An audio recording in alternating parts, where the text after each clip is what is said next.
Well, the reason I'm doing that vote is because the plan is, as you know, the vote is, they have abortion in the 9th month.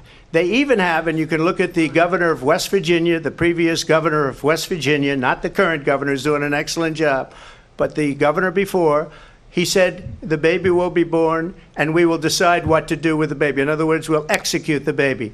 And that's why I did that, because that predominates, because they're radical. The Democrats are radical in that. And her vice presidential pick, which I think was a horrible pick, by the way, for our country, because he is really out of it.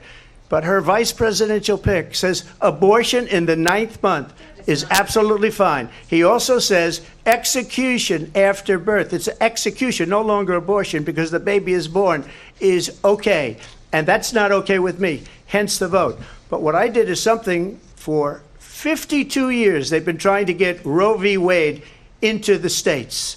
And through the genius and heart and strength of 6 Supreme Court justices, we were able to do that. Now, I believe in the exceptions for rape, incest, and life of the mother. I believe strongly in it. Ronald Reagan did also. 85% of Republicans do. Exceptions. Very important.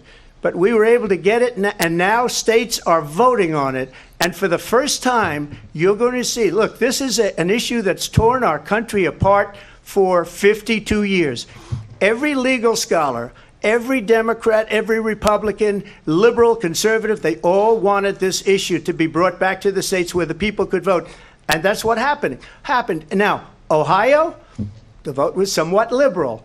Kansas, the vote was somewhat liberal, much more liberal than people would have thought. But each individual state is voting. It's the vote of the people now. It's not tied up in the federal government. I did a great service in doing it. It took courage to do it. And the Supreme Court had great courage in doing it. And I give tremendous credit to those 6 justices. As I said, you're going to hear a bunch of lies, and that's not actually a surprising fact. Let's understand how we got here.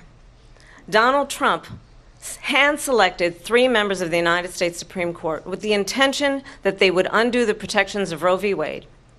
And they did exactly as he intended. And now in over 20 states, there are Trump abortion bans, which make it criminal for a doctor or nurse to provide health care. In one state, it provides prison for life. Trump abortion bans that make no exception even for rape and incest, which understand what that means. A survivor of a crime, a violation to their body, does not have the right to make a decision about what happens to their body next. That is immoral. And one does not have to abandon their faith or deeply held beliefs to agree. The government, and Donald Trump certainly, should not be telling a woman what to do with her body. I have talked with women around our country. You want to talk about this is what people wanted? Pregnant women who want to carry a pregnancy to term, suffering from a miscarriage, being denied care in an emergency room because the healthcare providers are afraid they might go to jail, and she's bleeding out in a car in the parking lot. She didn't want that. Her husband didn't want that.